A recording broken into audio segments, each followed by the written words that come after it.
Welcome back, DIVEBOMB IndyCar Podcast, and there's no need to look at the count of how many days to go until St. Petersburg, because the days is released, it will be 3 days until on-track action, 5 days until we see the cars racing again for the first time in 6 months. Congratulations, we have made it. Wow, yeah, it's been a good off-season. I mean, we've had a couple of cool interviews, we've had content day, and I feel like we've come on strides again on the podcast. So, yeah, we've survived somehow, and here we are. Preview time. About to get rolling for the season. I think in October we were getting a bit concerned we've run out of content, but we have somehow managed to pull 5 months out of absolutely nowhere. We've actually had too many ideas now by the time we get to this week, so that's always a good problem to have. But yeah, IndyCar is back. This is our 2024 season preview. This is probably the one episode we had penciled in way back in October saying this is the one we're working towards, and we're finally here. I mean, it feels almost quite scarce to say we've been waiting so long, but IndyCar is actually back this weekend. Do you guys want to guess how many days it's been between the start of track action at St. Pete and the checkered flag back in September at Laguna? How many days? It's got to be about 178. I was going to say it's over like 150. Like, I don't know, maybe like 160 or so. Yeah, maybe? I think if I googled the correct dates, it's 180 days it will have been. So pretty much half a year, which is insane. Yeah, that's mental. Wow. Hopefully don't have that long breaks. But the great thing about it is it's literally almost every week action apart from the Olympic schedule. I mean, I say that, but the start of the season is quite slow. If it wants after, then pick up. But next week we'll relieve all the pain. It'll almost be like IndyCar never went away. Let's get on to it. Let's talk about our season preview because we can ramble on about how glad we are to have IndyCar back. But we need to actually look at it coming back. We got 10 teams, 9 of which have a lineup. We'll get onto the usuals later. But let's start off where last season was ended so strongly with Chip Ganassi Racing. Obviously, Scott Dixon won the last race at Laguna. They won the last 4 races of the year, didn't they? With Dixon's run of form as well as Palou's win in Portland. So they're on the back of a pretty good run, actually. Obviously, have the defending champion, the defending runner-up, and Alex Palou and Scott Dixon. But a bit of change going into this year. You've got 2 rookies, Linus Lundqvist and Kevin Simpson, as well as Marcus Armstrong, stepping up to a full-time seat. Marcus Ericsson has obviously departed. So sort of some fresh faces amongst the very, very best in the field. Yeah, the storylines everywhere you look with Ganassi, really. And I think it's probably the best place to start with their new number 4 car, which is a 5th entry. So we'll come on to Andretti in a bit. They're downsizing. But at Ganassi, it's actually at the time, it was a bit of a surprise that Simpson was announced, really. I think we kind of felt like he would probably do another year in Indy next. He's had a couple of underwhelming years. He's only taken 2 podiums, a 9th and a 10th. He was away. I think he missed a couple of rounds last year when he was racing in the European Le Mans Series, which he won. So he has experience elsewhere, despite only being 19 years old, does Simpson. But yeah, he's kind of the real unknown, because obviously you know what you're going to get from Dixon, you know what you're going to get from Palou. Then obviously there's Armstrong, who's stepping up to an oval calendar this year. Lundqvist, who we expect to be pretty good. Simpson, we just don't really know. I mean, there was a test at Sebring last week on the short course, and he actually popped up in P9 from the combined times across the 2 days. He ran on the second day when Lundqvist and Armstrong also ran, and Simpson was actually faster than the 2 of them. He was 6th out of 12 drivers. So that's encouraging. I think some people felt like it could be a case of him being quite far off his teammates and struggling to be competitive, but it seems that he is going to be on the pace. Actually, he beat Dixon's time from the day prior. You know, testing times aren't accurate as such, and especially right at driving on the second day, he was always going to probably improve. But yeah, I think Simpson's the sort of guy at Ganassi I'm looking out for most, just for the fact that people are kind of just writing him off as this guy who's, he's coming in because he's got backing and he's maybe being fast-tracked. And he knows that this will be a learning year for him. But he's going to be an interesting one to watch, and I think he will be a surprise package, quite possibly. It is hard to say whether he will be a surprise package or not, because we just don't really know. There's been some glimpses of absolutely fantastic performances, but the question marks still remain. But I think there is definitely a great opportunity for Giffen Simpson to know what he's about. At the end of the day, he's at the most competitive package on the grid, and whoever you're with, that's going to give you an opportunity to stand out, whoever you are. So he's probably going to be that team for several years to come. Let's be honest about that. So he's got a great opportunity there, and he could quite possibly stand out. The first IndyCar driver from the Cayman Islands, probably the only ever racing driver from the Cayman Islands, but that's always a bit unique to see a different nationality in the field. But yeah, we don't really know too much about Simpson, but this year gives him a good year to develop, but also develop in a team where he's got some of the greatest IndyCar drivers around him. Yeah, I agree. There's nothing else to really say. You can't really say anything that he did. Well, you don't really know what he's going to do, but if you kind of look at Indy Next or Indy Lights and all of that, he did okay-ish, but then he can always bring that up and kind of just do better with the greatest team. Oh, not the greatest team, with a better team, sorry. And kind of with some of really good drivers, he can just take that experience on board and kind of just listen to what they have to say and kind of just take that on board and, just listen to them, learn from them, and kind of take this year as just a massive learning experience. And I think it will be intriguing to see how Ganassi perform, adding that extra car. Palou, I think, he was more positive than Dixon when we heard them speak on Content Day. He said that having more data will always be good. I think Dixon acknowledged that maybe it'd be a bit of a challenge to contain what would be more moving parts really at the team. So I think they will hope to avoid what happened with Devlin Di Francesco in the number 29 entry at Andretti, which has now been cut obviously after failing to make the leaders circle last year. I think Ganassi will want to avoid just having that kind of entry that's just there and underperforming. I don't expect Simpson to be on the pace with his teammates necessarily next year.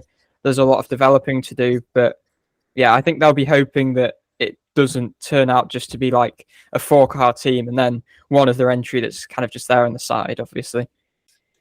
Let's go on to one of the drivers I'm really looking forward to watching this season. That's Linus Lundqvist. He's obviously coming, sort of from Indy Next. He took a year out, unfortunately, just because he couldn't find a seat. But he had those freestanding races last year, and he was a real standout driver. And again, expectations are a bit unknown. He is a rookie. He's a really exciting rookie. But how will he stack up against the top teams? You can't expect him to be up the front straight away. I'm really excited for him. He's a really nice guy, and he deserves this opportunity. He's been waiting for it, and he hopefully he takes it with both hands.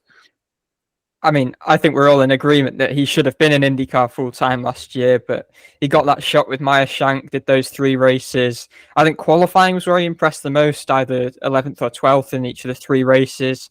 He has experience over all 3 track types as well in those races, which is encouraging. But I think the fact that Ganassi have seen those 3 races and pretty much, I think, off the basis of those races alone, have just thought, we've got to get this guy on board, regardless of the fact that he won't really bring anything to the team in terms of sponsorship or money, that they've wanted to recruit him. It does speak volumes really about just how highly rated Lundqvist is. So yeah, I'm really excited to see what he can do. He's another one that's kind of been dominant in the sort of Premier Ladder Series in Indy Lights. So yeah, I think he has the scope to be a bit of a revelation, I think. Yeah, and just with you mentioning with kind of going into Indy Next and that he did really well, and then he kind of had like the year off, kind of not having a seat, but he kind of came in. He did the 3 races. He did really well. Like I said, he didn't start any lower than 12th in qualifying. And then if you kind of look at his results in Indy Next, he did really well. He had 5 wins, and his average finish was around 2 or 3. I think there was a point in there somewhere, but it was around that. And if you could kind of continue that, maybe not to the same level, but if you can kind of take that and kind of take that into IndyCar, I feel like he'd do really well. Obviously, he's up against kind of maybe more experienced drivers and kind of up against different cars, but I feel like if you can take the same kind of principles from that onto IndyCar, I feel he'd do really, really well. I think it was just, for me, the thing that was most impressive was the way that he kind of just stepped immediately into that Meyer Shank car. There was going to be pressure because this was an audition to see whether he was worthy, and he could have still ended up without a seat this year, or at least not as competitive a seat. But he sort of stepped in and he was immediately on par, or kind of even exceeding what the two richly experienced full-time Meyer Shank drivers had been doing. So I think that was the most impressive thing. But yeah, as I say, I think he's going to be a really, really strong factor. Let's go on to Scott Dixon. He turns 44 this year, but he's still at the very top of his game. I don't think we've got too much to talk about Scott Dixon, because you all know exactly who he is. You know exactly what he's done. And it's hard to say how Dixon's going to stack up, but it's hard to see him anywhere else but at the front. Yeah, I think the thing that we've kind of spoken about a bit is he just needs to start the season a little bit quicker. He obviously ended last year with a major flourish. I think won 3 of the last 4 races. And I mean, he was super consistent last year, just didn't quite have that peak pace or peak performance of Palou and maybe a few other drivers as well. I think, his wins kind of came from some quite ludicrous strategies and executing the unthinkable as he does so well. But I guess, I would say it's unsustainable, but when it's Dixon, that sort of thing is sustainable because he can just produce that sort of magic. But yeah, I think his peak performance, his sort of top pace wasn't necessarily on par with some other drivers, and maybe that will have to improve a bit. But his consistency, obviously, I think his worst finish was 7th, aside from Long Beach, where he incurred damage after the contact with Pato O'Ward. So yeah, I think we don't need to say much about Dixon. 6-time champion, 2nd on the all-time wins list. So he's always going to be there. The interesting stat about Dixon is I think he hasn't taken a pole at a road course since 2017, which is absolutely crazy if you think about it.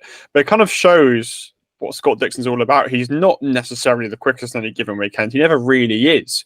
But through his experience and his racecraft, he finds a way to get these results, which is a great thing about him. And although he is never necessarily the quickest guy, he will find a way to pull out a result, which is just why he is so great. You've obviously got the other IndyCar Championship Ganassi, Alex Palou, the defending champion, staying put after the McLaren saga V2. But he was so good last year. He was by far and away the best driver in the field. He was almost performing possible at times. And it's hard to see anything else but a similar sort of story this year.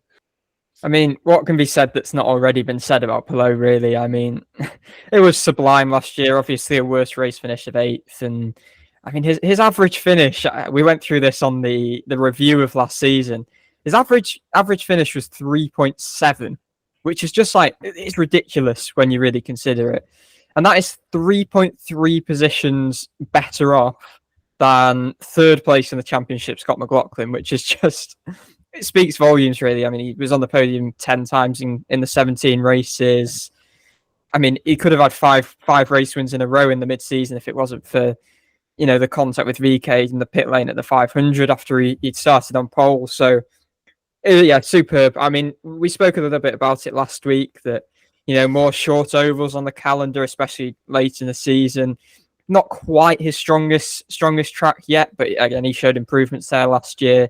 There's again possibly the off-track distractions too. There was a report from the Indy Star this week that I think McLaren are demanding $30 million, which is a lot of money. And I think he admitted that, it didn't help having those off-track things going on in 2022. So 2 championships now. Can he put the off-track distractions to the side and defend this championship this time? I think that's going to be the key thing to look out for. Yeah, and there are going to be discussions regarding this contract. Both times it has happened, he has dropped off the boil slightly, but he's such a talented driver. He's starting to enter his prime years, and he's going to have people learning from him nowadays. He is sort of becoming a team leader because at the end of the day, Scott Dixon isn't going to be around forever. So, the great opportunity for Palou this year, and I think his goal has to be to win the Indy 500. He's established himself as an absolutely fantastic road and street course racer. Yes, he isn't quite there on the short ovals, which would be particularly important towards the end of the season, but the Indy 500 has got to be his main focus now. Talking of ovals, let's go to Marcus Armstrong, who's stepping up to a full-time schedule, including the ovals this year. He obviously only did the road courses and street courses last year. He had a pretty encouraging year. He didn't set the world alight, but he didn't really cause any bad headlines either. And it's a good opportunity for Armstrong. Again, he's got Dixon and Palou to learn from, but he's not going to be the new face in the team. So he's got Lundqvist and Simpson sort of in a similar situation to him, especially when it comes to the ovals. So hasn't been much talk around Marcus Armstrong's name this year. Might be a good thing, might be a bad thing. But he's got the opportunity to impress, I think, and in a team where he is doing the full-time schedule, including the Indy 500. He's got to get a good chance to make a surprise. I think Armstrong had a very underrated first season. I mean, to take Rookie of the Year, obviously, despite not running the ovals, is impressive. Yes, he was with Ganassi, and Ganassi last year were by far the most impressive team, I would say. And I mean, something we didn't mention with Palou, but we have mentioned quite a lot, is that he was the first driver since Bourdais in the 2000s to wrap the championship up before the final race. So that kind of shows the scale of what Ganassi are achieving and the level at which they're performing at the moment. And I mean, it also shows the expertise that Armstrong and Lundqvist and Simpson as well have to draw on. I mean, Armstrong's also been working closely with Dario Franchitti as well in terms of kind of drawing on that oval experience. He was in attendance at the ovals last year. He's tested as well. So clearly he's always been keen. Last year, it wasn't a case of not wanting to run the ovals. I think that opportunity just wasn't there, but he clearly impressed enough for Chip to offer him that contract to run the full season this year. And I think it will really benefit him returning to tracks as well. I think his best performance, which feels weird to say because he actually got spun out very early in the race, but the return to the Indy road course when he qualified seventh, I think he was the best of the Ganassis. So that kind of shows what he should be able to produce now that he knows the tracks again. And at the end of the day, he's not someone that's really shy of asking questions and really jumping in the deep end, wanting to learn. And I think he will relish the task of getting up to speed on ovals this year. That's Chip Ganassi Racing. So let's go on to the only team who are sticking with the same driver lineup as they did in 2023, and that's Team Penske. My opinion. I mean, others might have different. I think it's the strongest lineup on the grid. Joseph Newgarden defending Indy 500 winner Scott McLaughlin and Will Power. Again, Penske have been pretty quiet because there hasn't been any change. As I said, they're the only team for that to be the case. But I think Newgarden, I think maybe all three drivers, the goal is you need to win the championship. Newgarden's got the Indy 500 under his belt now, so that's sort of a weight off his shoulders.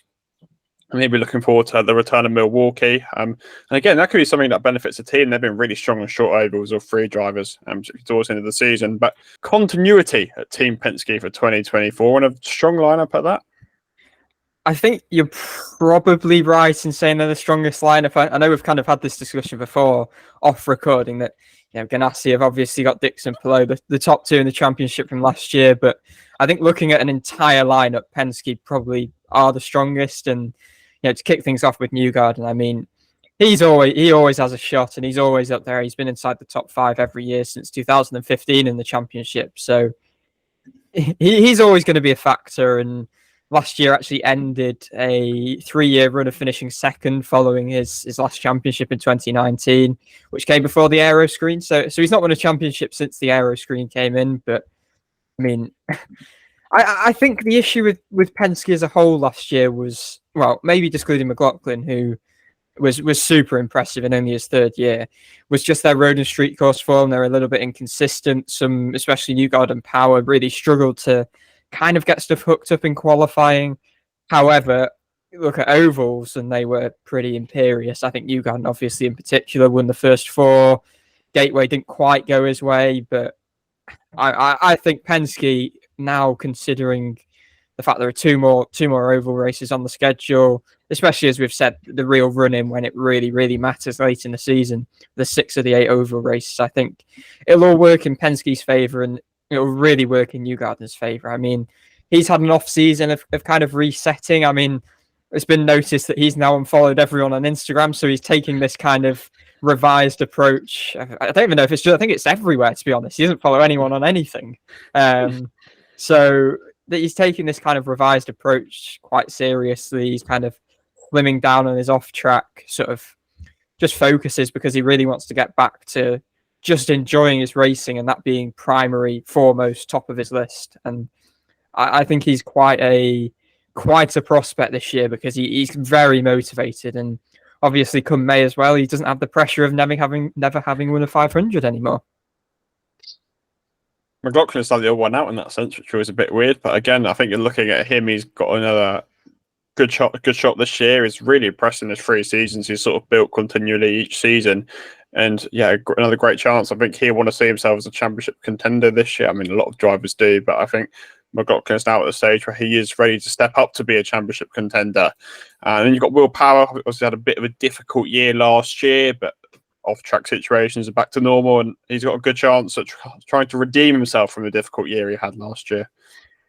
Yeah, I think what day is this? Is coming out on Tuesday. I think on Tuesday I'm going to have a piece up on the DIVEBOMB site of McLaughlin, just his development through last year, kind of just how he's progressed to essentially last year become the best Penske. I mean, he spoke a lot on content day about how he's been really learning from his 2 more experienced teammates, his pair of 2-time champion teammates, and he kind of last year ended up using the learnings from Power and qualifying to, because I think it was 7 of his last 8 qualifying runs he was in the top 2 McLaughlin, which is super impressive given the other 2 cars were struggling quite a lot in qualifying, and he's developed more consistency. I think that was the biggest criticism coming into last year, that he wasn't quite consistent enough, but I think he was in the top 10 or above 4 races, including the last 11 of the season. So that's something to look out for. I think he's kind of really got into a rhythm now, and after 3 years in IndyCar and 3 years only in single-seater cars as well. I think the next step for him is really challenging for that first oval win. Well, he's challenged for the first oval win, but actually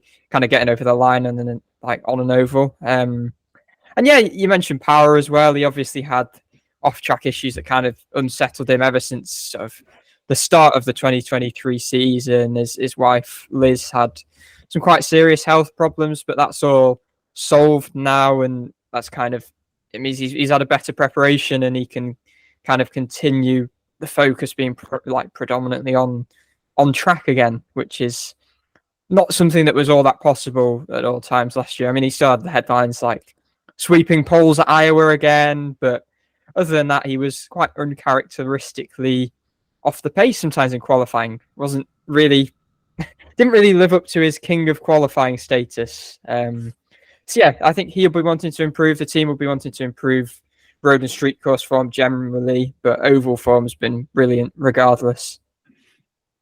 Yeah, I do agree with the fact that they kind of probably have one of the best kind of lineups. You know what you're gonna get with all of them, which you can say for most of the drivers, but just in the fact of they've been in that team, they know how the team works. They're not kind of getting used to something new. Everyone in kind of Penske kind of know how they work, know what's going to be best for them, so they don't have to get used to anything.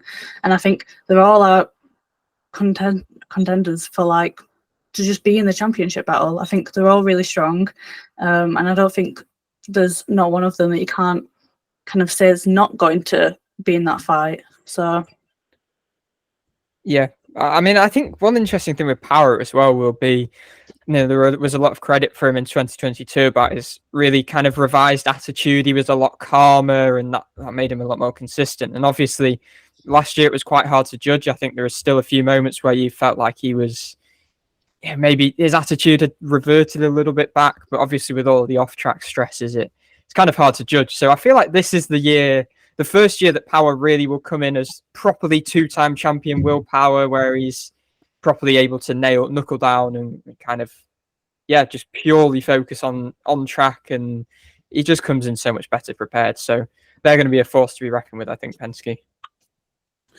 Chip Ganassi Racing were upsizing. Andretti Global are going to be downsizing for 2024, dropping Romain Grosjean and Devlin DiFrancesco in favour for Marcus Ericsson, as we said, is moving over from Chip Ganassi Racing.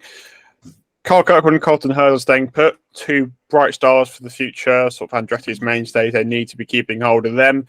And then, as we said, Ericsson alongside them. Ericsson, we've kind of mentioned this before, so we won't touch on it too much, but it brings in a nice, consistent approach Andretti have lacked. They've been involved in a lot of incidents as a team, not only the departures, but Kirkwood and Herta themselves. So Ericsson kind of brings that calmer approach to the team, which is quite important to them. And they've got a nice lineup, I think. I think they've got quite an underrated lineup, and sort of that consistency is what they need to be building on in 2024. I think obviously the big story here is the fact they are downsizing. I think one thing that drivers kind of expressed on content day was that they were keeping the similar amounts of personnel, but just rather than having them focused across four cars, they were kind of giving each person just a little bit less weight and just focusing the expertise a little bit more on each car and having more knowledge on each car as well, rather than kind of just being a bit stretched across the four entries, obviously the fourth of which was a little bit underperforming. But I think Ericsson, as you've mentioned, is just the perfect addition for what they're going for. They really want some more consistency because the 29 car was off the pace. Obviously, an Andretti car not making the leaders circle is not good, and Grosjean came in from finishing 15th with Coyne and only managed two 13th place finishes, and Ericsson comes off the back of 3 successive 6th place finishes, I think I'm right in saying. So yeah, that will be a massive addition, I think, and it kind of fits well with this, it coincides with them downsizing as well, and I think it's going to be a big year for Andretti. I think it is a big year. I think Colton Herta is one of the biggest year in that team. Again, underwhelming 2023, didn't win a race, only one podium. Whilst Kirkwood sort of looked like more a team leader at the team, Herta's got to override that. He was making it very clear in previous years it was his team, and he needs to make sure from his perspective that's still the case. Kirkwood needs to carry on what he's doing. I think Kirkwood, again, mainly just the consistency. He got 2 wins, but I don't think he had any other top 5s for the rest of the year. He got involved in quite a lot of lap 1 accidents, which saw him have quite a lot of recovery drives, which isn't the ideal way to go around your races. So potential for scope for improvement from Kirkwood. I think it was a good first year at Andretti, but now sort of the second year assessment that gets a bit harsher. He needs to get that more consistent approach. This was another big thing to come from last season, that this was Colton Herta's team. I mean, he's now heading into his 6th year, which is quite astonishing to say, given he's actually younger than Kirkwood and still only 23 years old. But he was adamant. He admitted that last year was the worst that he's had. It was the first year he's been winless, and kind of just everything that did go wrong, that could go wrong, kind of did end up going wrong. Some of which was his fault, some of which wasn't his fault, and I think the things that kind of were out of his control maybe negated a little bit by downsizing. There won't be quite as many issues with the car, and maybe setups will be improved. But I think actually they were pretty fast, Andretti. It was just about hooking an entire weekend up. Obviously, Herta got those couple of poles. I think was it back-to-back Mid-Ohio, Road America, that swing mid-season. So it's just about converting on race day, really. And for Herta, I mean, he's finished, I think, 10th in the championship the last 2 years, which is not quite good enough for, obviously knowing how talented he was. In his first 3 full-time years, he finished 7th, 3rd, 5th. So he kind of needs to get back to that. And he will be really motivated, I would say, to kind of just, like the team in a whole, just become more consistent. And I think he said he wants to come out of the blocks just with tempo, come out of the blocks quickly. And yeah, he'll be super motivated to prove this is still his team, because, as you said, Kirkwood was super impressive last year. Took the team's only 2 wins, and easy to forget that was only his sophomore year. But maybe we shouldn't be surprised, because he is one of the best Road to Indy products I think we've ever seen. And I'm really, really interested to see how that sort of inter-team battle actually works out. Let's go on to Arrow McLaren, who are sticking at 3 cars this year. Pato Ward and Alexander Rossi staying at the team, alongside David Malukas, who won't be there this weekend. We expect that to be Callum Ilott, but that isn't confirmed yet. Might be by the time the episode goes out. And it's an exciting year for Arrow McLaren. I feel like we're saying this to quite a lot of people, but it was a winless year in 2023 for Arrow McLaren. Most notably, Pato Ward was winless last year for the first time in a few years. So it's part of recovery year for Arrow McLaren. I think they were pretty strong on the whole. As a consistency and general performance standpoint, they were better. But at the end of the day, people are looking at those wins. So not a bad year, but there's stuff to build on. They've always been knocking on the door of this Big Four. You probably would say they're a stronger outfit than Andretti if you look back onto last year. But, they were never quite as fast as Ganassi on the road courses. They're never quite as fast as Penske on the ovals. So they've got a bit of work to do, but they've got this new engineering truck, which has been quite highly anticipated amongst in the paddock. And Ward's very strong. Rossi's very experienced. And then you've got David Malukas, who's stepping up from the series' smallest operation to one of the biggest ones. And he's quite an exciting prospect, particularly looking at the ovals towards the end of the season. I think they're really starting to disrupt this traditional big three teams. I think it was a weird one last year because they didn't take any wins, but Pato has said on, I think again this was on Content Day, he said there were a lot of little wins and the team are going to come into the season really buoyed by the fact that woes just signed a new multi-year deal as well, and he's kind of just cemented as their real leading charger. And yeah, I think his season was kind of just the epitome of the teams last year, that it really wasn't a bad year and they kind of did enough to win a race. But I mean, Wood could have won the first two races. Unfortunately, didn't. But I think he is going to be a contender this year. Obviously, you've predicted him as champion down last week, but he really latterly in the season kind of developed some proper consistency that we maybe hadn't seen before, and he learnt from a couple of kind of just judgments in his misjudgments in his approach. Maybe not quite getting out the right side of the risk and reward battle, but I think he kind of now. Last year was quite important just as a learning year for him, which is weird to say because he has been in the series a little while now. I think this is his 5th full-time year, possibly. So it's just about those split-second decisions he was getting wrong. But lastly in the year, he really cut those bad decisions out, and I think he comes into this season in pretty good standing. Yeah, I think the team as well just keeps on improving. And like you said, the little wins, I feel like it's the ones that we don't see as much, but kind of the team and the drivers will feel it. And kind of just with kind of Pato and kind of his own patience, I guess is what you want to call it, and kind of that just improving slightly. I feel like if you can take that into the next season and kind of do that throughout the whole season, not just kind of at the end, or like even if he starts it at the beginning, then towards the end it kind of like goes downhill. I feel like as long as he keeps that going, then that'll be fine. And I think kind of the same with kind of the whole team and kind of McLaren as a whole, kind of keeping that patience and kind of the consistency throughout the entire year. Because it's not, I think they're getting to the point where they can be contenders, but it's not good enough to have a good couple of races. They need to have a good and consistent year just in total. Yeah, and I think just to add a little bit on there are the two drivers as well. I don't think it's clear whether Malukas is locked into a multi-year deal or not. He's kind of a bit of an unknown heading into this first season with McLaren, having been at one of the smaller teams. Obviously, he's got those couple of podiums at Gateway, finished 16th and 17th in the championship, which is solid at, one of the series' smallest teams in Coyne, who are obviously having all of these issues recruiting drivers this off-season.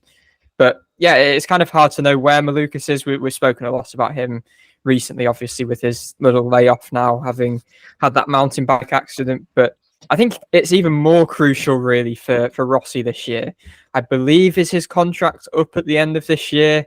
I think it probably was a 2-year deal. So it's going to be an important year for him because it's not like McLaren don't have options. Obviously, we're expecting Ilott to be in the car for St. Pete, and he's going to be a very attractive free agent. He's coming off a second place finish on his WEC debut. He qualified the car third. He got it to second. I think he held off one of the Penske Porsches in the closing laps, despite having, I think it was 40 lap old tires, which is super impressive. So he was on a podium sandwiched by 2 Penske Porsche cars with Roger Penske looking on. So that's interesting. But anyway, back to Rossi and off that tangent. I think it's just a very important year for him because he had a quiet debut year.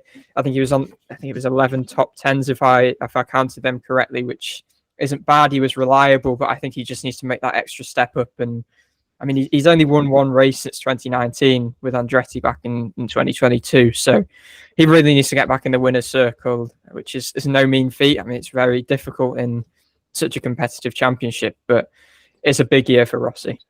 Let's quickly circle back to O'Wall's contract because that was the news of the last week. He's signed until 2027, which is quite ridiculous. I think he's the latest driver to have a deal until about that long. I think Kirkwood and Herta also have deals in that sort of range. So big contract. That was a lot of money has been revealed as well. We sort of had all the insights due to McLaren's court documents of Palou. But he's locked into McLaren for another 4 years including this season. So crazy contract. Obviously doing it alongside his McLaren F1 duties. And I think for McLaren, it was important to lock him in because he is the team leader. He's very popular internationally, and he's a sort of a good figurehead for the team and the brand. I think McLaren as a team are in a really strong position. Obviously, I think they're acquiring some of Andretti's old facilities. And just generally, I mean, Malukas, Rossi are also two very strong drivers. Obviously, O'Ward is going to continue to be the figurehead of the team. Even if one of Malukas or Rossi doesn't perform as they want, as I've said, there's going to be options in the wings that are going to be attractive to the team. So I feel like McLaren are in a very good position. I think they have the capability to be quite on par with Andretti and bring the fight to Penske and Ganassi. So there's been plenty of sort of livery reveals looking ahead to the season, plenty of sort of different bits and bobs being released across the last week or so. And the best thing is, if you want to support your driver, you can get the merch of their latest sponsor, of their latest livery, and you can do that through Formula Model Shop, the official sponsor of the DIVEBOMB IndyCar Podcast, the best way to get your IndyCar merchandise in Europe. You can use the discount code 5BOMB, or one word, FIVEBOMB, to gain 5% off products on the FMS site. You can visit the Instagram highlights on the DIVEBOMB Motorsport Instagram for a link to an exclusive VIP section on the FMS store, courtesy of DIVEBOMB. You can also find the FMS site via a banner on the DIVEBOMB website or by visiting formulamodelshop.co.uk. Stay tuned for exclusive giveaways, events, and other content. Let's move on to Rahal, Letterman, Lanigan Racing. You probably had the craziest 2023 of any individual team. Staying put with Graham Rahal and Christian Lundgaard. However, Pietro Fittipaldi is coming into number 30, which was mostly occupied by Jack Harvey last year. We have spoken about their Indy 500 campaign quite a lot, and we probably won't go into it too much, but the fundamental is they weren't good enough on ovals. They were actually very strong on road courses. Lundgaard picking up a win in Toronto, Rahal picking up a podium at Indianapolis. So topsy-turvy, a lot of ups and downs, and I think just the general standpoint is they need to improve on ovals, and that's pretty much the bottom line there. Yeah, improving on ovals has been the focus this off-season. Last year, let's rewind to then to last year first. They brought in some new personnel, but I think from the F1 side of things, which, these were people coming in with no expertise of ovals, which could be a reason why they didn't perform. I don't think they're attributing that as the major reason. I think during last year, they simply didn't really know why they weren't quick. I think Lundgaard remarked to us on content day that simply the cars were just slow, and this off-season they've had some more personnel come in.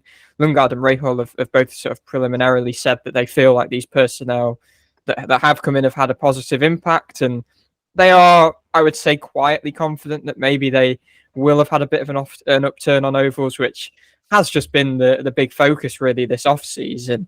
Obviously, you had the turmoil of the Indy 500, the three full-time drivers having to contend on bump day, Rahal being bumped, but then during the late season swing on the short ovals, I can't remember which race, but Rahal remarked that it was the worst oval car he'd ever felt, which essentially suggested it had got worse than just what was a bit of a disaster at the Indianapolis Motor Speedway last May. So that's the big area to improve, because as you said, if they can match their road course form and what was a rapidly improving street course form as well on ovals, they could be title contenders. They were sort of arguably the best team on road courses. Obviously, Rahal took 2 poles, got the podium on the Indy road course. If it wasn't for Dixon's heroics, he probably would have won that race. Then you have Lundgaard as well, who was obviously the pick of the RLL drivers.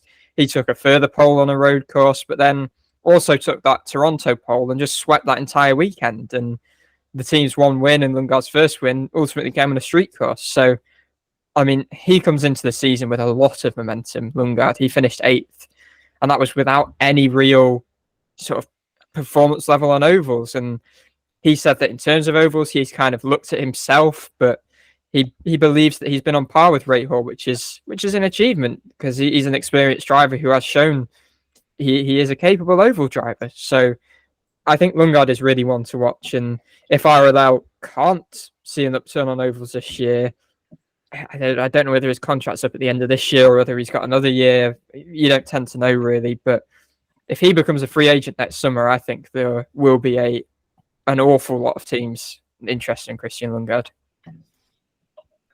Lundgaard for me was the star driver of last year. He's definitely had the most underrated year. Coming, was it 7th in the end, 8th? He came 8th. He came 8th in the end. So still mightily impressive. And you've got a mix of experience of Rahal, this sort of really nice raw speed that Lundgaard has, and you've got an unknown in Pietro Fittipaldi. I mean, not too much has been said about Fittipaldi because people don't really know what to expect from him. You think he'd be better than Harvey? You'd hope he'd be better than Harvey for Rahal's sake. Could he match Lundgaard? We don't know. That's the thing about the team, and he's got a bit of over experience. He subbed in for Grosjean in 2021, doing an overall-only program. So optimism, I think, is high for Rahal, Lanigan Racing, and I think there's stuff to be built on this season. And even if they don't win a race, I just need that baseline consistency. They need to have a clean month of May as well. I think that's particularly important for them. They've got Takuma Sato coming in for the Indy 500 as well. He's going to provide a bit more experience. He might do extra bits for the team this year. You never know. So it's pretty essential, I think, that there's just a much smoother year for Rahal. I think as well, if they don't kind of have a smooth month of May, and especially like the Indy 500, if there's a bump day and if they kind of get in the same position, I feel like it could either go two ways kind of the rest of the year. It could kind of have like a snowball effect and kind of bring the team down a little bit, or they can use that as a boost to kind of push through it and to kind of prove that, yeah, they've had two bad races like consistently, but they can kind of like improve that. We really don't know because of how last year went, and I think for their sakes, I hope it doesn't kind of happen again. I feel like the morale of it will kind of just bring the team down a little bit. I mean, I think it was super impressive how they rebounded after such a wretched month of May last year. They were one of the obviously discounting Iowa, discounting Gateway, the remaining ovals. They were one of the strongest teams last year. And yeah, if they can continue that, I mean, one thing I thought was particularly impressive, Christian Lundgaard's only 22 years old. I think you could look at him and think, oh, this guy's 20, 26, 27, 28 and really experienced, because I believe he is a genuine part of why the team bounced back so well. I think he was genuinely leading that team forward kind of as much as Rahal was, which is so impressive for a guy who was only in his sophomore year. And they could have a really strong lineup. Obviously, we keep mentioning unknowns, and Fittipaldi is an unknown, but it'll be interesting to watch to just see how he progresses through the year. He's done 8 races in the past, and I think his best finish was 9th in Portland in 2018. He's not had much single-seater experience in recent years. He obviously he filled in for Grosjean for those couple of races after his crash late in his Formula One career, and he has that experience being around F1 as the Haas reserve. But yeah, he's had a while out of single-seaters. He's obviously grown some pedigree in sports cars, but you know, he was a talented young driver, and you know, I think he still will be quite an asset if he can get up to speed, because at the end of the day, this is a competitive team, and you know, he's got a bit of oval experience in IndyCar and elsewhere, so he could really help the team. And you know, he's always wanted this opportunity to run full time, and runs in the Fittipaldi family. Put it this way, they won a race last year, now McLaren didn't, so they are a competitive package, and that's something that people sort of put under the radar. So yeah, it's just a cleaner year. I think they just need to have a smoother year is the most important thing. Let's go to Meyer Shank Racing, one of the teams with a 100% change coming to 2024. I think it's actually the only team with a 100% change, I think I'm right in saying. Felix Rosenqvist and Tom Blomqvist in the 2 cars, a Hulkfist lineup, which is a bit of a unique one. Rosenqvist comes in a lot of experience, race winner, has had 3 years at Aaron McLaren. He's got that experience. Blomqvist coming in as a rookie, massively established in the endurance scene, maybe one of the best endurance racing drivers out there, but obviously new to IndyCar. He's stepped in for 3 races last year. Didn't set the world light, but then again, there wasn't too much opportunity to do so. So it's an interesting lineup. They've obviously stepped away from the really experienced lineup they had last year of Castroneves and Pagenaud. A bit more of a younger lineup, and it's going to be an interesting year for Shank. I think the optimism could be quite good. I think they have a stronger lineup to what they did last year. Rosenqvist comes with a nice mix of speed. You know, you got 2 pole positions last year, and then you got Blomqvist, who's so established and has got a great opportunity to prove himself in the series. Yeah, I think they're one of the teams that I'm actually most excited about. This is the first time since his Formula E days, really, that Rosenqvist has had a role that's kind of a leadership role in a team. The first time he's really had the opportunity to be the driver that's almost calling the shots, I think he puts it. He's had 2 years at Ganassi, 3 years in a McLaren project that has sort of rapidly grown, and his best in the championship was sixth with Ganassi. He took his single win with them as well in 2020. Best of eighth with McLaren. That was in 2022, I think. But he was actually pretty strong last year a lot of times. He was by no means off the pace of Rossi especially, and even O'Ward often. Took 2 podiums. He took 2 of 5 career poles that he's had, including, I think he took a podium in Portland in the penultimate race, then took pole at Laguna Seca. So he heads into this year with a lot of momentum. And I think he was unfortunate to lose that McLaren seat. But I think after, obviously, they'd made it clear that they wanted Palou. So does he feel valued in the team then? Possibly not. So it's probably the right move to move on and, yeah, join a project that it's hard to say where Shank expect to be, really, because it was a mixed year. Lundqvist kind of steps in and show what they can do, but Pagenaud and Castroneves were kind of mediocre at best, I would say, generally. I think Rosenqvist said he believes that street courses will be strong. Maybe ovals might be a bit more of a challenge, but he's kind of relishing this opportunity to just guide what he sees as quite an underrated team. And then obviously Blomqvist as well. I mean, he's one of the most exciting drivers, I would say, in the world of motorsport, really. An absolutely phenomenal sports car driver, whether in LMP2 or in the top classes as well. And yeah, as you said, Danny, it was kind of a bit underwhelming. Not underwhelming, but they were just learning races, the 3 races that he filled in for. He finished, I think, all of 24th, 25th and 26th in those races. He qualified 20th in Toronto. That was kind of the most impressive thing on debut, and kind of equalising wet conditions, which, you know, the driver obviously makes most of the difference there. So, yeah, I'm really excited to see what is essentially quite a bit of an experiment here, see whether it pays off. But he's got single-seater experience and has had success at lower levels as a younger driver. Tom obviously joined us on the podcast in, I think it was October now, so right at the start of off-seasoning, but he was quite optimistic when we spoke to him, and he's a fine driver, as we said. Obviously the only British driver at the field at the minute, although he might see 3 at St. Petersburg, which might be a bit odd. So obviously we'd be supporting him from our end. So I think an encouraging year. I think they can definitely take a step up from what they did last year, and I really hope they do. Did Meyer Shank Racing. Let's go to Juncos Hollinger Racing, sticking with Augustine Canapino. Obviously, a bit of controversy towards the end of last year. We won't touch on that too much. And he's going to be alongside Romain Grosjean, who looked for all the world to be departing the series, but has got this last call up with Juncos Hollinger Racing. And I think he's the biggest question mark in the team. He was absolutely fantastic at Dale Coyne. I think he broke a lot of expectations, but Andretti was underwhelming. Will Grosjean be the Dale Coyne version of himself, or will it be the Andretti Autosport version of himself at Juncos? That is the biggest question at the team, and one of the biggest questions of the series this year. Yeah, I think as well, kind of last season, he obviously didn't have the best. He had a few incidents and where he would kind of not necessarily take accountability for them, kind of like the steering wheel kind of slipping out of his hands, stuff like that.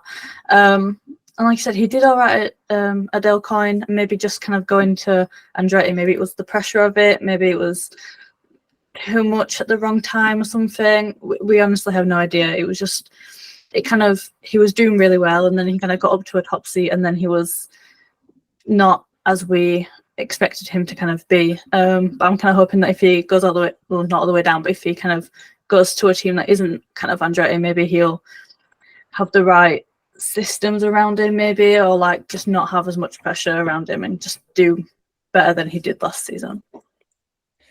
I think the interesting facet with Grosjean is going to be just how the relationship pans out, because obviously he was known for some quite fiery exchanges at Andretti, and they were quite public at some points. And I think Michael Andretti went public about the fact that he wasn't too impressed with how Grosjean occasionally conducted himself. I mean, Romain comes across as a very nice guy, but I think sort of at the track he can be, you know, he's very passionate, but that can kind of rub across the wrong way sometimes. And obviously Ricardo Juncos had he's perceived to have been on the wrong side of that falling out with Callum Ilott too. So Grosjean's aware of really having to nurture that relationship. And as you guys have said, it's really a question of can he refine the form he showed at Coyne, because he took 3 podiums in that rookie year, which was the same that he managed, I think, across 2 years at Andretti. And ultimately, it was a disappointing stint at one of the series powerhouses. So he's got this lifeline, and he cannot afford really to be as error-strewn as he was. And he really has to treat this kind of as a refresh, and just hopefully with less pressure,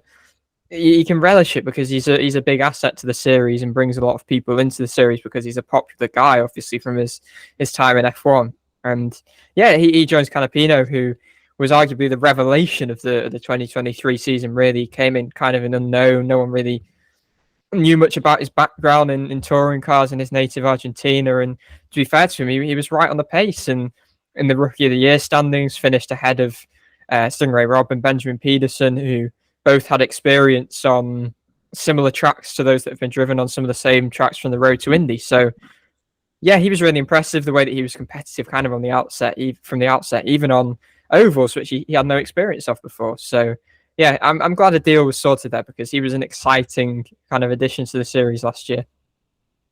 And he brings in a lot of fans. Obviously, they're very passionate fans, as we know, from Argentina, but he brings in a huge following. He brings in quite a lot of valuable asset to the series in that regard. So he's great for bringing in all these fans, and hopefully he can make another step up. You know, he almost got podium at Laguna Seca last year, and I think for Canapino, can he get top 10s on a regular basis? Quite possibly, and I think it's a good chance for him to step up this year. And be interesting to see how he does relative to Grosjean. I think in particular, could be quite a nice inter-teammate battle at Juncos. He wasn't quite on the pace of Ilott, but again, it was his rookie season. I think with Grosjean, he's got a nice driver to sort of compare his level to. Yeah, I think there's quite a few question marks over Juncos. Obviously, as I've said, like, how does the relationship pan out between Grosjean and Ricardo Juncos? But then you've also got the question of what is Canapino's ceiling? Because obviously, coming in as a guy who's new to open wheel cars, you don't really know what his peak level can be particularly. So that's going to be interesting, and really just a question of having someone new stepping into the team. Where are Juncos? Like, we have an idea, because obviously Ilott got the front row at the back end of 2022 and bookended last year with top 5s, but we don't know for sure really what they're capable of. So it'll be interesting to see, and it'll be interesting as a kind of a marker of what Ilott actually did and how impressive what he did was, the foundations he left, and just what he produced as well, to see what especially Grosjean can do this year. Let's go to Ed Carpenter Racing next. Sticking with Rinus VeeKay as well as Ed Carpenter on an oval-only program. He's going to be sharing that seat alongside Indy Next champion Christian Rasmussen, who's doing the road and street courses, the 10 of them in 2024. I think it was a bit underwhelming last year for Ed Carpenter Racing. I don't think VeeKay really unlocked the potential that he has. I think he had 2 top 10s, maybe a third in the entire year. So wasn't a great year, but I think they've got stuff to build on. Obviously, they're streamlining on the ovals. They ran 3 cars had last year, only 2 this year. And I think Rasmussen's a bit more ambitious than Connor Daly was. And I just think they need a bit of step up. They're always really strong on the Indy 500, but that's one of 17 rounds. You need to start performing at the other 16 rounds of the year. I mean, they're downsizing kind of just on a much lower scale than Andretti are, again, for similar reasons, really, that they are essentially just trying to focus their personnel around 2 cars all season rather than on ovals having to worry about that extra number 33 entry. Obviously, the 500, they're still running 3 cars, but I guess it's a move that does kind of make sense. And from Rasmussen's standpoint, I think he said he would rather have run a full season, but it could allow him to kind of just be phased into IndyCar competition, really focus on the challenges posed by road and street course competition, and yeah, could help him sort of gradually develop, adapt into the series ahead of hopefully sort of running a full schedule in 2025. Just, you know, this year he can be at ovals, learn from Carpenter, and yeah, I mean, in terms of Carpenter himself, I mean, I think it was a bit of a rough year last year, if I'm being honest. He finished 13th in Texas. That was his best finish. His average oval finish was 21st. And for a guy who steps in and is supposedly an oval specialist, that's not great particularly. But yeah, I mean, as team owner, Ed, he wasn't happy with how last year went. And I think VK kind of became slightly less, I would almost say, as harsh as it sounds, kind of less anonymous as the year went on. He had quite a low-key start to the season, and then Hunter Ray came in. I think VK kind of felt that helped him with just aspects such as his preparation for race weekends, his analysis of race weekends, and he did step up towards the back end of the year. Obviously, he's always strong at the 500, but I think just the team in general didn't perform particularly well. And yeah, I think it's ambitious. Again, they're a team known for nurturing young talent, taking in the reigning Indy Next champion, of course, with Rasmussen, who, I mean, he's a great story in himself. There are times where he thought during his time in the ladder series he would have to stop racing because of budget, but you know, he kept just about finding a way, and he deserves the opportunity being the talent that he is. So yeah, I mean, it's quite an exciting lineup. I think two guys, I think they're both actually 23 years old, and VK will now have more of a leadership role as well in that team. So it'll be interesting to see whether he can really step up and really show why he was, or has recently been, quite a coveted driver rather than last year, which was a bit more of a low-key season, in which he still finished 14th in the championship, which is impressive. VK's sort of at the point in his career where he needs to be noticed by the big teams. He isn't going to win the championships, win the races at Ed Carpenter Racing. If he wants the big move, you're sort of looking, not now or never, but sort of next year is going to be critical in towards that. You've got a lot of drivers whose contracts are up at the end of the year and will be sniffing around the market. And it's an important year for VK to actually show that I'm this guy. I want to be this guy who's at the top team fighting for championships. So it's a big year for him, I think. And then Rasmussen's coming in as a rookie. I think maybe where he isn't doing ovals, he's got even less pressure on his shoulders because he's not going to be competing for the rookie of the year. Realistically, he's not going to get as many points as all the others because he's missing 7 rounds, but he's got additional learning to do on the ovals for next year, but he sort of gets that baseline this year. And then road and street courses as well. And I think he's a top talent. I think he did very well in Indy Next. And as we said, I think Carpenter was a bit clumsy at times last year. I remember Gateway, he just crashed into Peterson in the first corner. That sort of needs to be stopped now.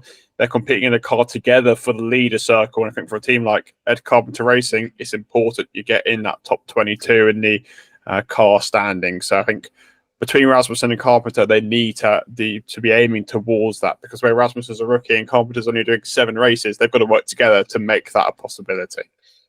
AJ Foyt Racing. Sort of maybe I think the most fun lineup of all 10 teams.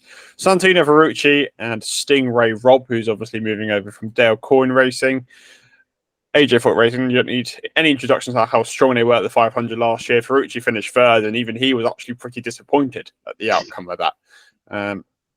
Obviously, they're one of the IndyCar's smallest packages, but they've got the opportunity maybe this year with a new alliance with Team Penske coming into this year to really make that step up outside the Indy 500, which I think is particularly important for the team. They need to start getting these more consistent results. And Ferrucci was an absolute brilliant addition to the team last year. He brings in that experience as well as that pace, particularly at the 500. Then you've got Stingray Robb, who doesn't want to have a sophomore slump, as he mentions. The first season was a bit disappointing, potentially, but he's always mentioned how he's a lot better in the second season of categories. I think Stingray Robb's got the opportunity to show that in 2024 with AJ Foyt Racing and Dale Coyne's Racing. There were incidents with Robb last year, such as pit stops, such as other setup issues, which did plague his performance. But I think with Foyt, Robb's got a bit more freedom this year and the ability to show who he really is. Yeah, I mean, I think Foyt will, well, by all accounts, their drivers are really confident about the fact that this technical alliance with Penske will really benefit them. I think the technical alliance means they can share, setups, they can share, I think even parts, I think is that part of it. I think we brushed out, we didn't touch on the fact that obviously Juncos now have a strategic alliance with McLaren, which is kind of the step down, I think, from a technical alliance. It's kind of less hands-on. But I think Ferrucci, again, this is the first time in his career that he's really gained any sort of continuity. And I mean, they do need to improve on road and street courses, obviously. They only really excelled last year on super speedways and quite strangely repaved tracks as well. So you would imagine, and their drivers do seem to believe, that the Penske Alliance can help that. I think Ferrucci's year was decent. He obviously got the third place finish in the 500 and finished 19th in the championship. Obviously, maybe skewed a little bit by that podium in the 500, but yeah, he'll be the lead guy really as they look to take advantage of the resources they will get and the help they'll get from Penske. And I mean, at the 500, Ferrucci said he believes they could have 5 untouchable cars with the Penskes. So that'll be an interesting something to look out for. And kind of they just need to get themselves beyond, Ferrucci believes, just being leader circle contenders rather than, they want to be contending for more than just that and to kind of easily be in the leader circle. Yeah, Rob, I mean, I kind of feel through the year it was a bit of an upwards trajectory. He obviously capped it off with a 12th place in that rather chaotic season finale. I think that was his only top 15 finish, which he will have been a little bit disappointed by. I think he's not that downbeat about the first year. It was kind of just a good year of adapting. And as you've mentioned, Dan, it's kind of, there were a lot of issues plaguing that number 51 Coyne entry, whether it was slow pit stops or setup issues, just sort of inadequate equipment at times. I think Rob himself maybe had a few too many incidents. I think he needs to improve on ovals in particular, which he could have the opportunity to do, obviously, now having the Penske Alliance with Foyt. He's been keen to learn. I think he said on Content Day he's been watching videos, and he typically has improved in his sophomore years and finished second in Indy Lights, and that was a sophomore season. So I think with better equipment, hopefully this year, he can prove that he's more than what people kind of just treat as a bit of a joke of a driver, which I genuinely don't think he is. I think Rob has been written off by a lot of people pretty unfairly. I don't think he is as bad as being made out to be. He's a really nice guy. Just watch our episode of him in June last year. He's really fun, really entertaining. I think he's a great addition to the paddock. And he's admitted his struggles in his first year, and last year wasn't quite as standard he wants to be at. But as we said, with a more reliable team as such, I think Rob's got the opportunity to make inroads in 2024, and he's a lovely guy. We really want to root for him because he was the first guy on the podcast, so he needs a little bit of support there. Now we go on to Dale Coyne Racing, and it's a bit of a difficulty because we have said for months and months, it'll be next week, it'll be next week. We're now a week off St. Petersburg, and we still don't have much idea what they're going to do. We've got some idea. It looks like it's going to be Jack Harvey and Colin Braun in for next week at St. Petersburg, but we can't tell you anything definitively. I feel like at this point they're not even going to announce it. They're just going to show up and have the drivers race and then decide from there. Yeah, I'm not really sure. I mean, I think, first of all, I know people have kind of said, and we've joked about it as well, but I think generally it is quite a sad situation for the team. I think it's not benefiting anyone at this stage within the week.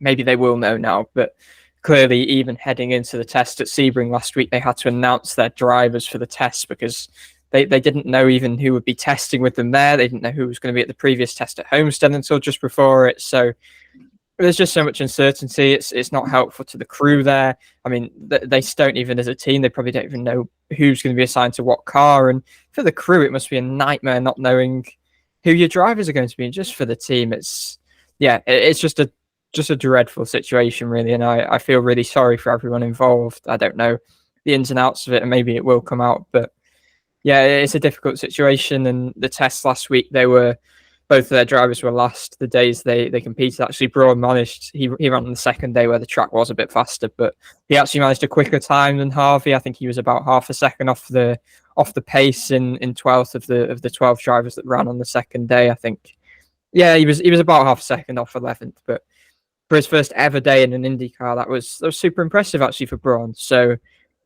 yeah, it's not an ideal situation. You would imagine. Yeah, I mean, obviously, we've spoken a lot about Harvey being a Brit. Would like him to get another shot.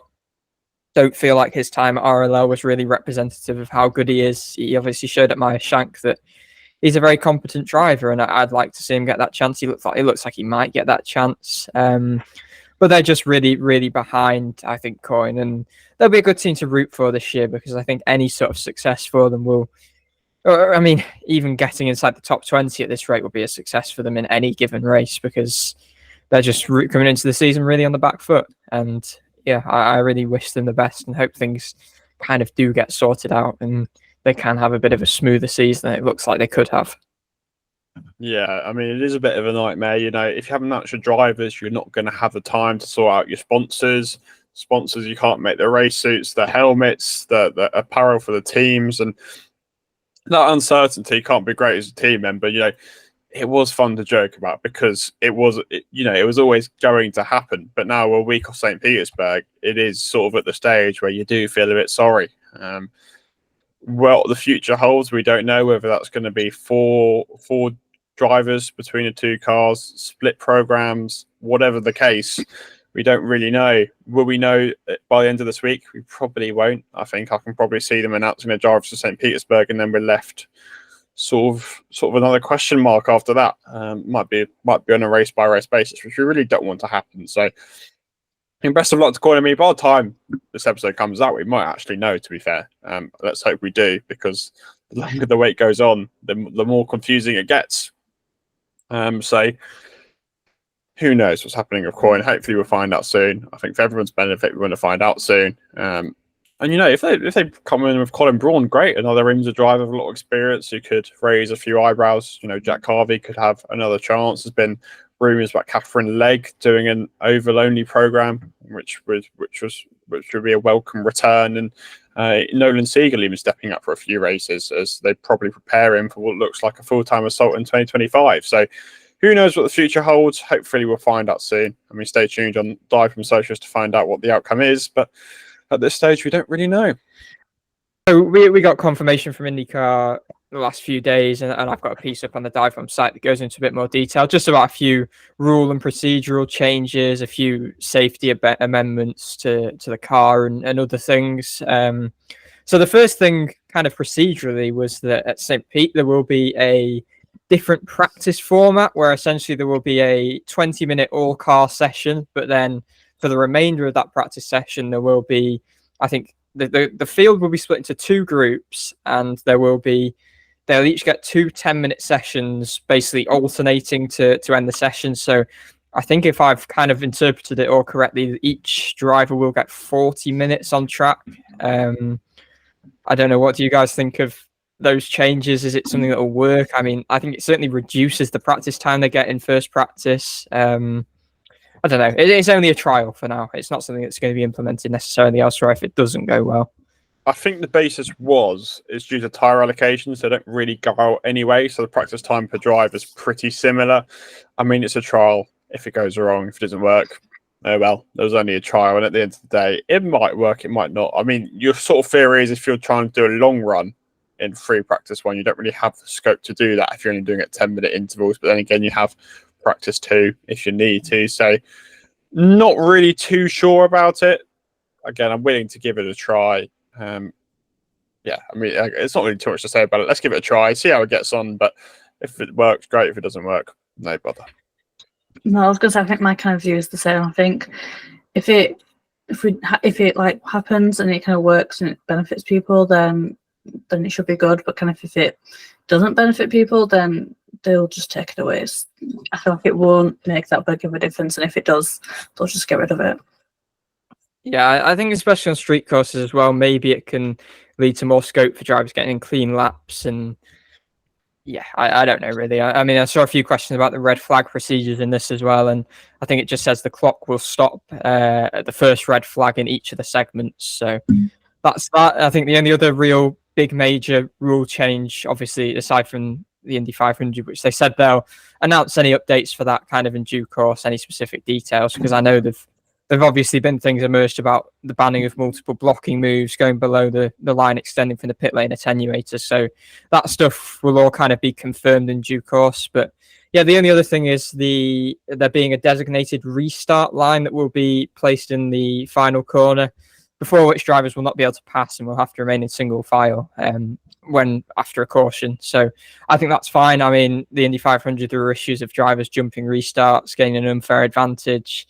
And I think, again, at Laguna Seca, that's the most recent example in the finale at the end of last season. There were countless crashes because of drivers kind of just reacting at different times, and it was just turned into a bit of a mess. So I think this is good all around. Yeah, it's fair, and there always a pile-ups like we had in Laguna Seca, like we've typically had in Nashville. We've had a few towards into last year, and I think it's just important. It's just an easy measure to stop people getting an unfair advantage, just to make the racing cleaner. Because as fun as it is having cautions and ridiculous races, Laguna Seca, we were having 3 incidents in a array, and you're about to get restarted, and we're going to wait another 5 laps. So hopefully, just small tweaks like this will just mean we don't have to have these silly accidents for 20th place when the race starts, because that's not what anyone wants to see. It's frustrating. We want to see racing, so all for it. Yeah, and then we've just got a few enhancements to safety as well. I think the main one is, obviously, there was a quite meticulous investigation, as the series described it, into how Kyle Kirkwood's left rear tyre came flying off his car after being collected or collecting Felix Rosenqvist's crash down McLaren car late in the Indy 500. Obviously, caused quite a big accident. Kirkwood ended up upside down. The tyre flew over the catch fencing. Thankfully went between 2 grandstands and landed on a parked car, so it avoided disaster, but they couldn't afford that to ever happen again. So there've been a few adjustments there, sort of just amendments to the rear wheel assembly, which essentially failed on Kirkwood's car during that contact. There'll be a stronger front wheel bearing retaining nut. This stuff doesn't necessarily mean masses to me. It probably won't mean much to you if you know stuff about the technicalities of cars, but it's intended to match the implementation of an updated rear wheel bearing retaining nut that came in 2023, essentially just to prevent any sort of incident where a tyre comes flying loose again. There will also be a few other parts kind of just adapted a bit. There'll be a stronger rear retaining ring, new and stronger rear uprights with wheel tethers mounted to the upright rather than the caliper studs, and updates to the rear wing front clevis to better distribute impact loads into the attenuator. So if that means something to you, great. It's all just about to say it's a foreign language to me. Yeah, it's all just safety stuff, really. I think something that is a bit more simple to understand is that there will be LED lights added to the rear wing end plates to allow for better visibility when it rains, which isn't something we get that often in IndyCar. Actually, we always avoid the rain, it seems.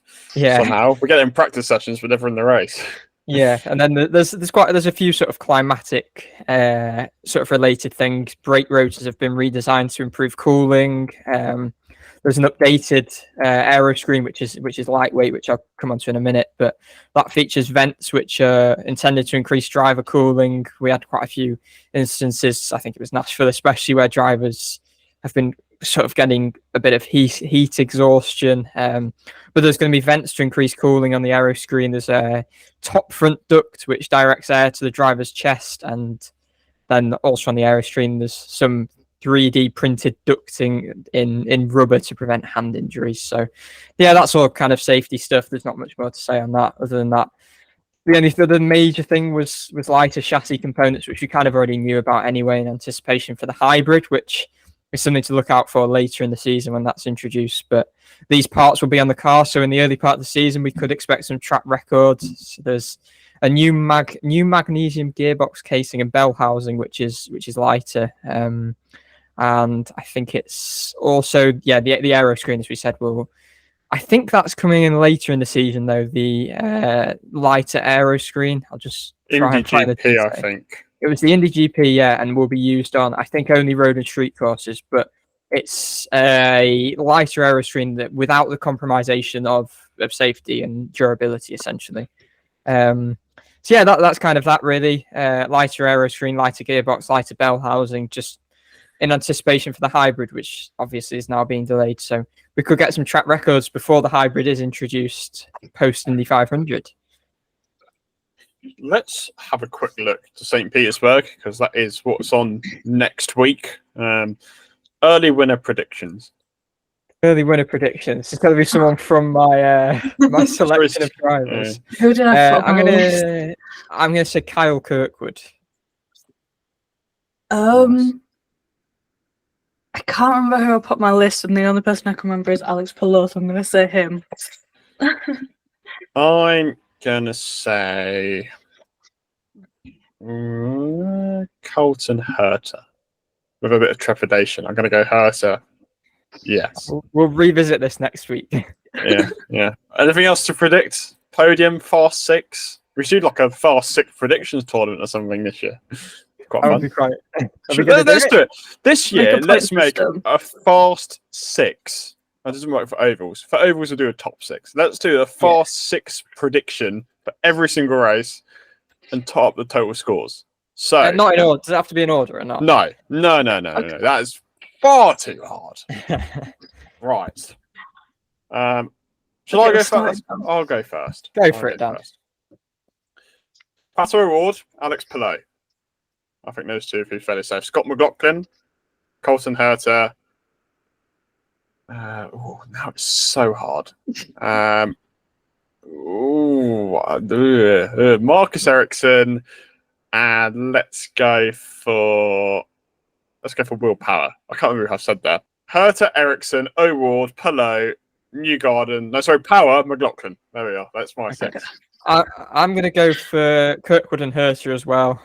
It's a bit boring, this, because I'm going to go for a load of similar drivers I had in mind. McLaughlin, Herta, Kirkwood, O'Ward, Palou, I would say. And I'm going to go for Newgarden.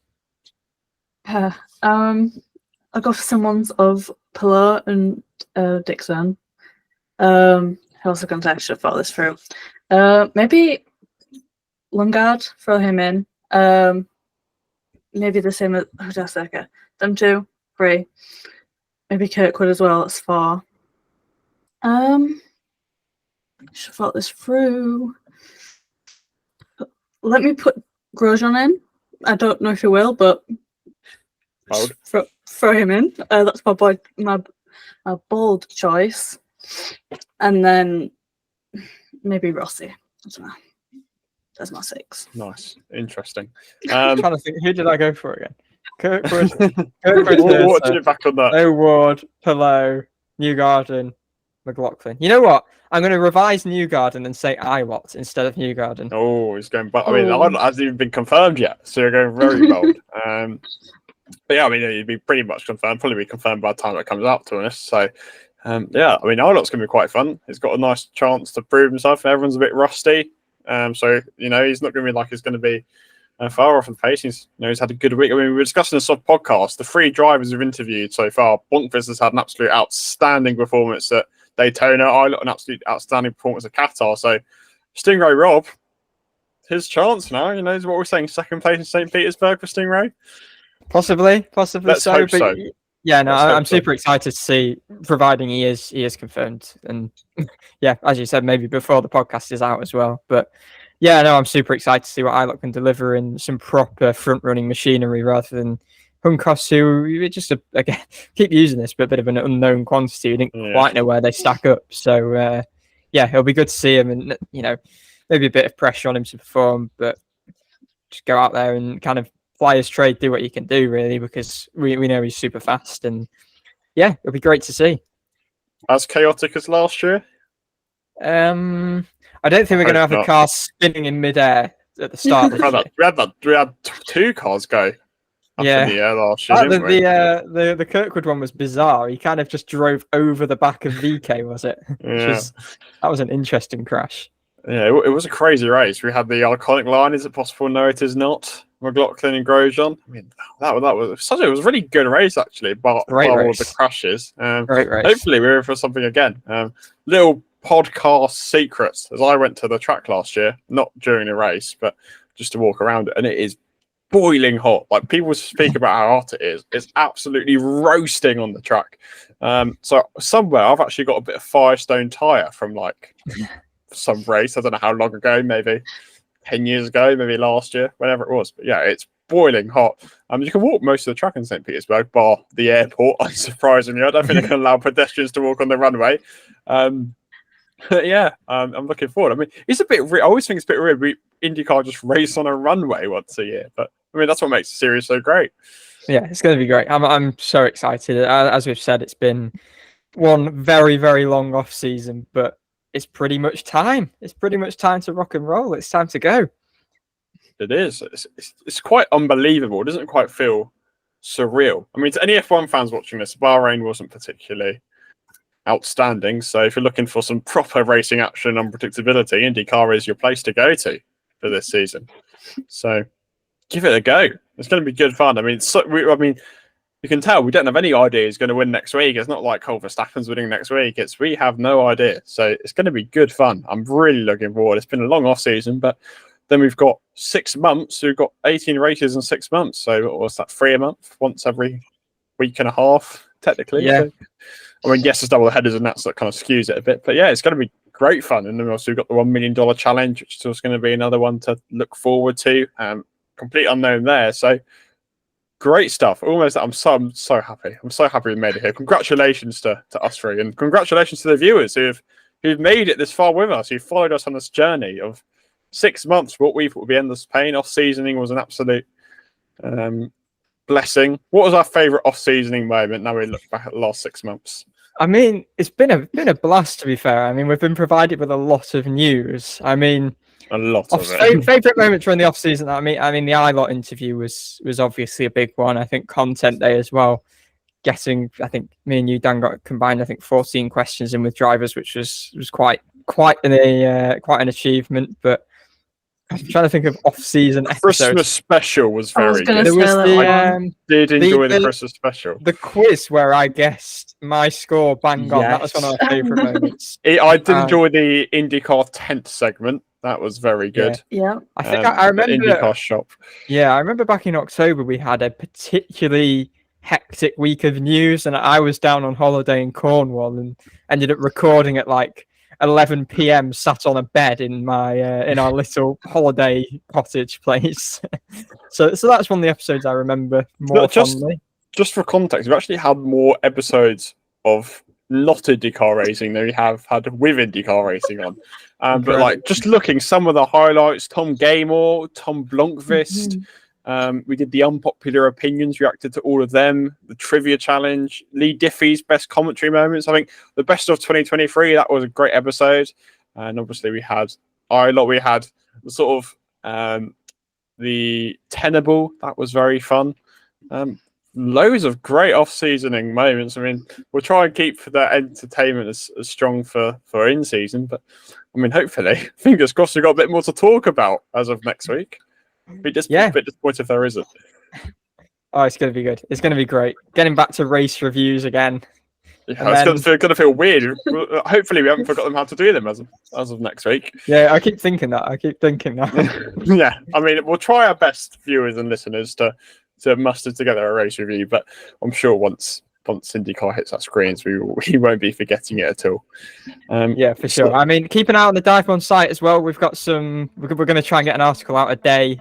We've had today when we're recording, which is Sunday. Me and Dan have got a piece out with our top 10 storylines for the year, and I think between possibly between St. Peter and Thermal, we'll do an episode where we unpick some of them in a bit more detail. We've also got predictions, which will have come out yesterday, on Monday. My piece about Scott McLaughlin today, maybe something about rookies tomorrow on Wednesday, and then Dan's big preview. Yeah, the monster preview. It was very long last year. I mean, I'm sure we're very long last this year. Give it a read. It's going to be good fun, and it is race week, ladies and gentlemen. It is race week. So thank you very much for watching. Thank you very much for listening. It's been an absolute blast of an off season. We've loved your company. Hopefully you've loved the podcast. But next week, racing is back. We'll see you then.